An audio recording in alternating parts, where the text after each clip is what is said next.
Hi, my name is Stephanie Light. That is my real name. I am a repentant psychic, new age author, witch, you name it. I am sorry, but praise Jesus. I am in his heart. He's in mine. And here's my testimony. Let's get going. So there's two parts to me. So there's definitely the psychic, which I stopped doing the psychic work the middle of 2018. Most of my life, that actually was the primary part of me, was I was a choreographer and dance, tumbling, and martial arts instructor. So I was born in 1976 in San Diego, so I didn't have a chance. Those of you doing quick math, I'm 44 years old. There were three religions in our home: the New Age, aerospace engineering, and baseball. I had a great family. I had a great growing up. It was a lot of fun, but there was no God. And I was a pretty lonely child. I was a loner, which kind of contributed to the loneliness, I think, naturally. And demons basically became my intimate acquaintances, but I didn't know they were demons at the time. And I had dreams, and I would tell my family the dreams, and they were accurate. And of course, people around embraced it and engaged because it was San Diego in the 70s. This is the time of the yuppies and the women's liberal movement. And, you know, don't forget jazzercise. This is where excess equals success. And so there was all these wonderful things going on in San Diego, Southern California, but no God. And I had a great life. We had a batting cage in our backyard growing up, but no God. A swimming pool, no God. Even a basketball court, but no God. And so it was like, I didn't understand why I was unhappy, because I knew I was a lucky kid.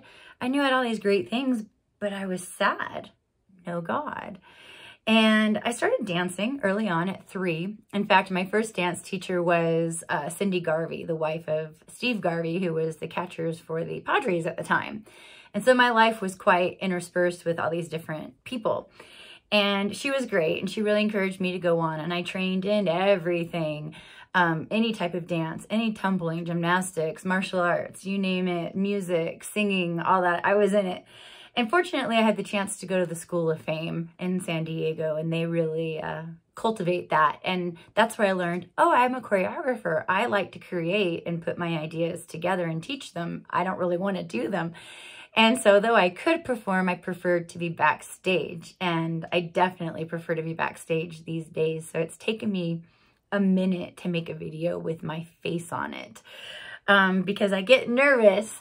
So that was kind of my early childhood. I had some great friends, great people. I danced at Dance Machine, was my home dance studio. That's how they call it. And that was a school where kids so I went there, and like Mario Lopez, he was a student there. We danced together as kids before he went off to do Saved by the Bell. And so many neat people had a chance to dance there and train and then go off and do pretty cool stuff. But I just never quite fit in there. And it's interesting because I had a good friend whose family were Pentecostal, and they always kept a hold of me. And in about 5th grade, I was in a movie campaign, Say No to Drugs, back in those days, you know, who were sponsoring all of those. And on that set, she knew that I had been kind of being used quite a bit by different people for my psychic abilities. Also, they didn't have the rules that they do now with filming and movies and commercials. And so we were on this set, which was the City Street Soundstage.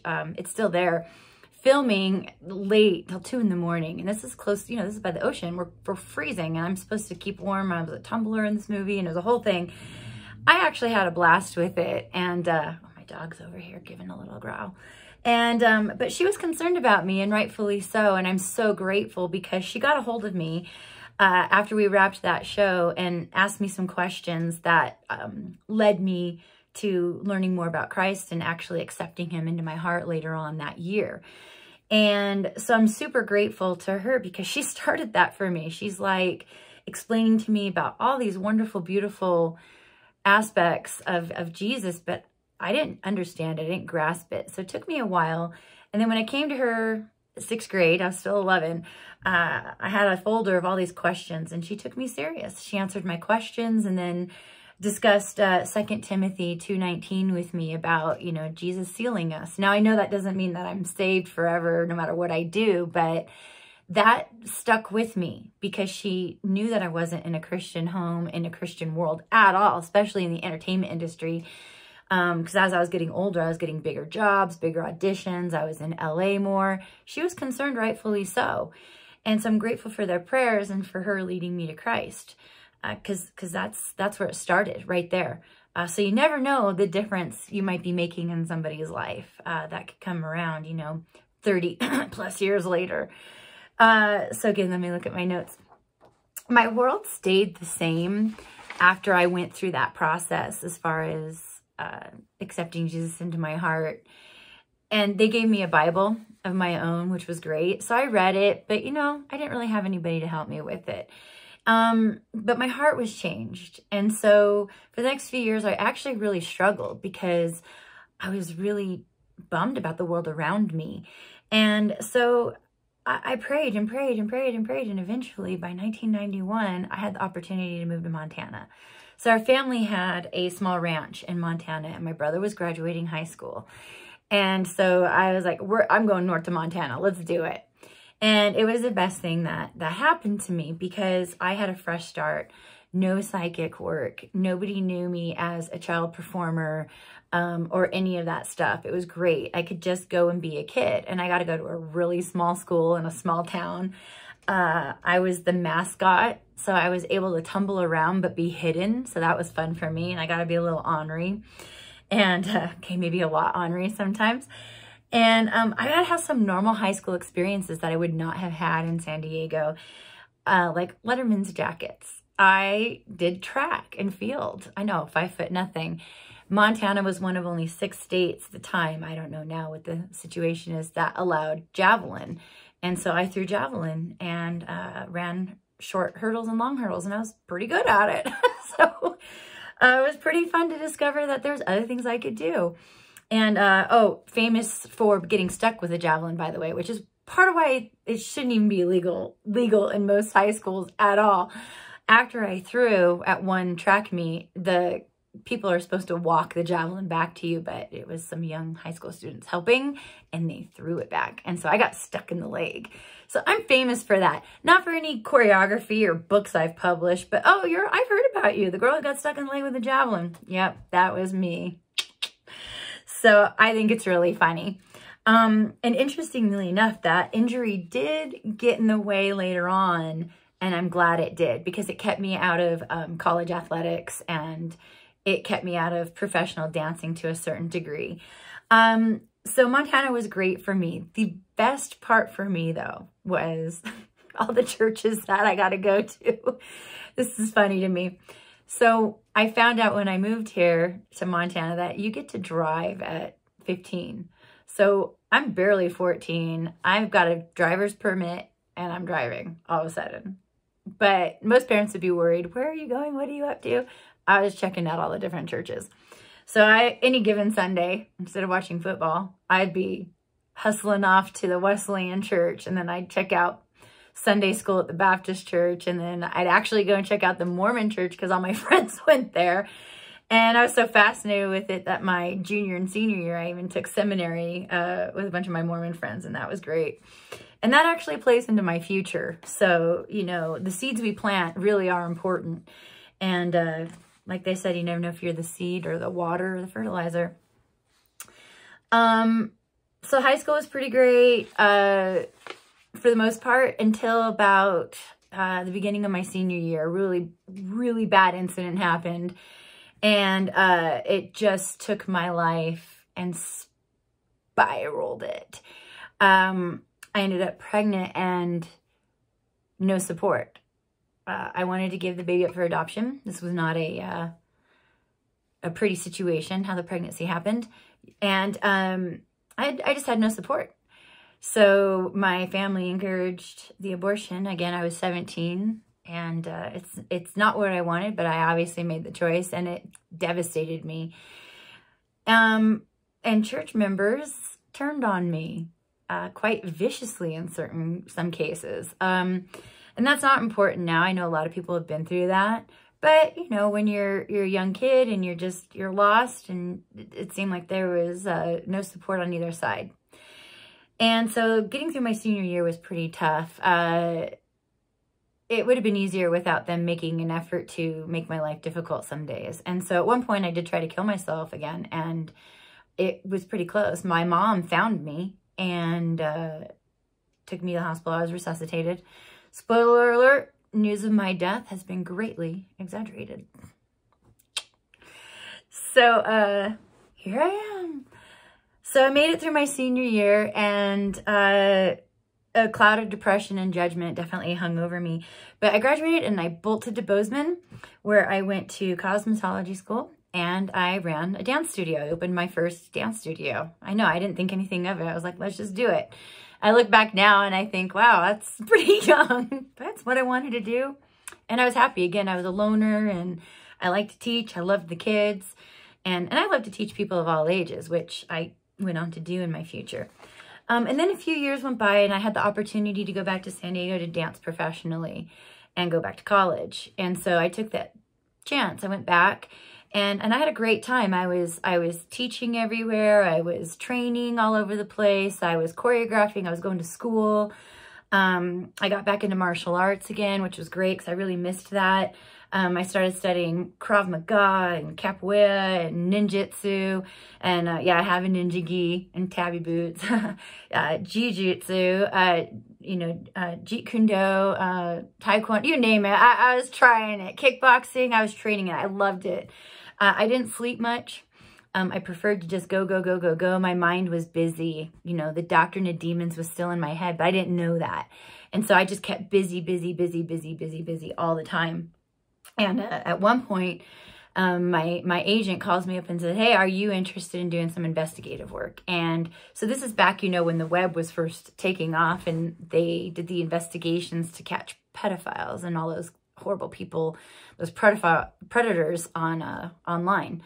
And so because of my martial arts background, my self-defense and weapons knowledge, and then my acting, I was able to take on some jobs that got my attention real quick. And boy, they were dark, and it took a long time to get that darkness away from me. And so catching the predators, you know, going on online with the kids, yes, that was definitely one thing. But what really took me down was when we started going to the like CES convention that happened at the same time as the adult conventions in Las Vegas. Parents from young women in Eastern Europe were hiring people to find their daughters. There would be ads at the back of magazines, right? Saying, come to America, be a model. So these girls come to America. In LA, the situation would, they take their passports, and they were basically forced into pornography. And so I had a whole part in that, helping identify and even rescuing. That's another video for another time. But it was dark, and it just, you know, it was a tough time.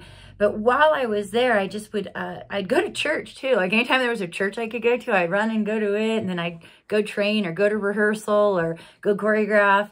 I didn't like going to the after parties. They were very icky to me. I just didn't fit in. I didn't fit in anywhere. And I was so kind of in this place at that point where I was like, okay, I just don't fit in.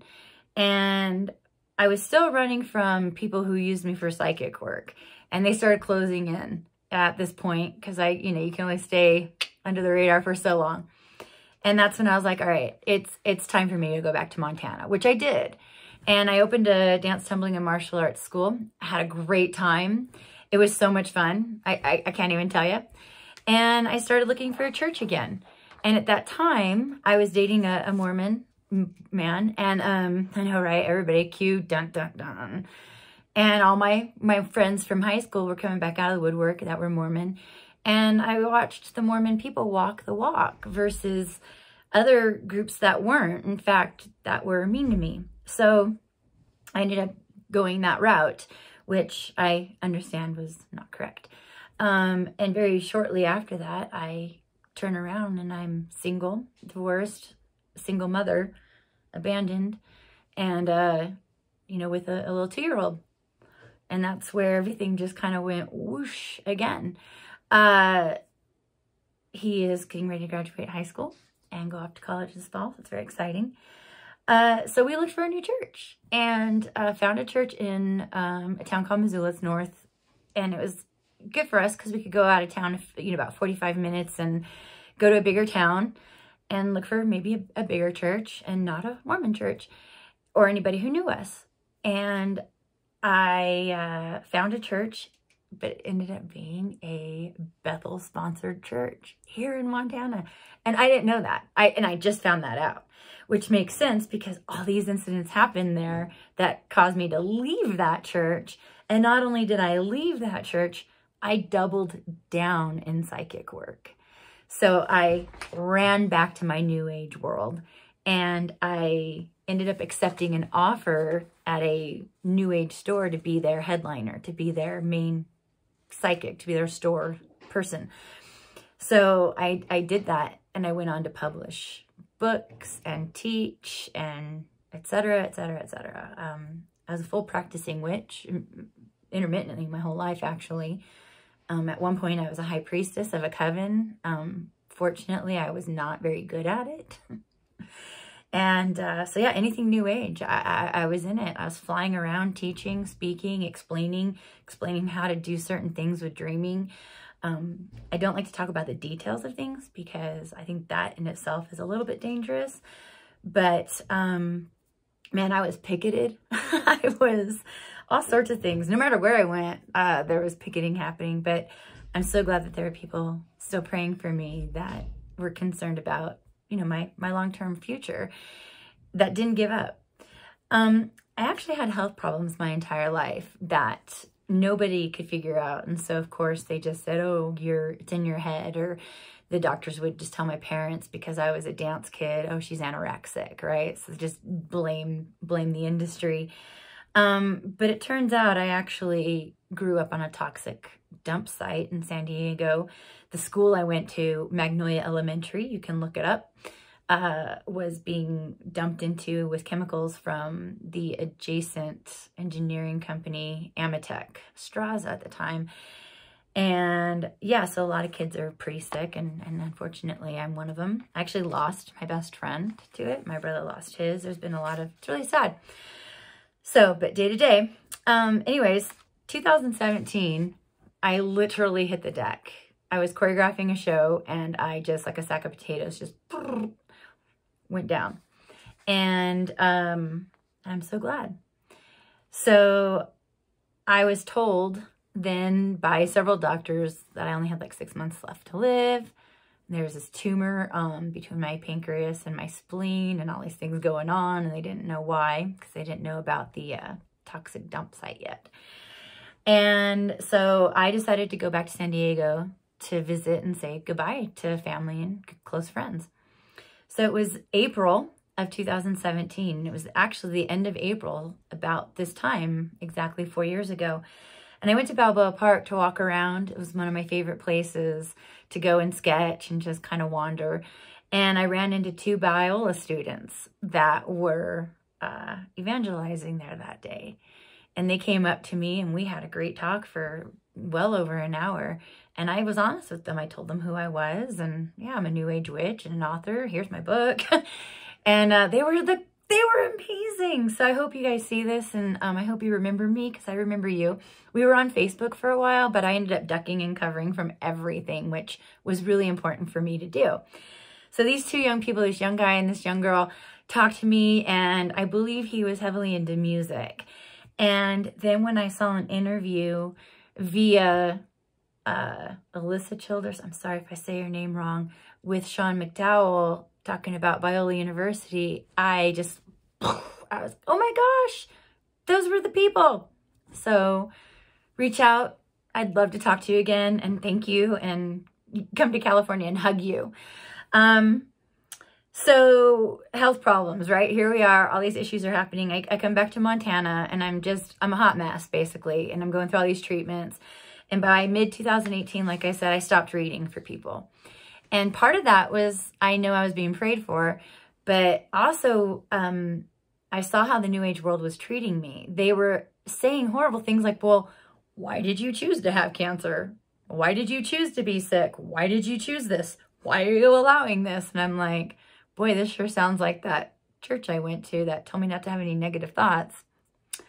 So I started to just really pull away from everything and everybody again. And it was important. It was hard and it was scary and lonely, but it was necessary. The plot thickens because at this time I was still involved up until the end of last year with the Masons. I was actually an officer in the Order of the Eastern Star. Now, this is where everything starts to tie together. I knew I needed to find a church.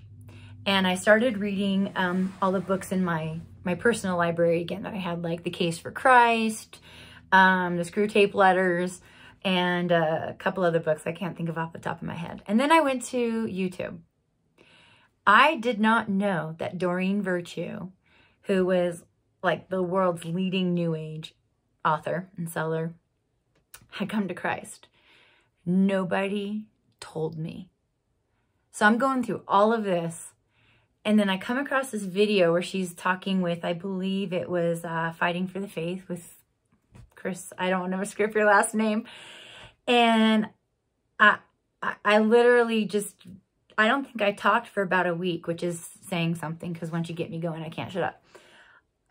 Nobody told me. And I asked my friends, my New Age friends, including my mom. I'm like, did you guys know this? And they're like, yeah.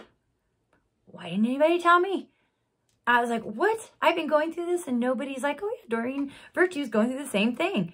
I mean, I am nothing like as far as sales like her. I'm not saying that, but it's like, why didn't my friends tell me that somebody similar that I had looked up to in the New Age world was going through this? So I come across and I started listening to her videos and everybody she's talking to. And I'm like, yes, yes, yes, exactly, exactly, exactly. And then, you know, she grew up in Southern California too. And so very similar experiences, different in a lot of ways as well, because I was in the world of witchcraft. I was born into the witchcraft world. And that was quite different. There are some different aspects to that. And then the tools and how I used my work. But because of that, it led me to people like Mike Winger and took me back to Paul Washer and introduced me to Justin Peters and so many wonderful people that you guys helped me. Your videos helped me be able to find a church because I was going to these churches and you walk in and they're handing you a flag or a tambourine and I'm going, I just want to hear the gospel. I'm confused as it is. So y'all helped quite a bit and I can't thank you enough. It really does take all of us to do all these different pieces because we do not know how we can be affecting somebody, how many years or decades or a lifetime it can take. So I searched for a church, found a church, and then I was baptized, y'all, Easter Sunday this year, just almost 3 weeks ago.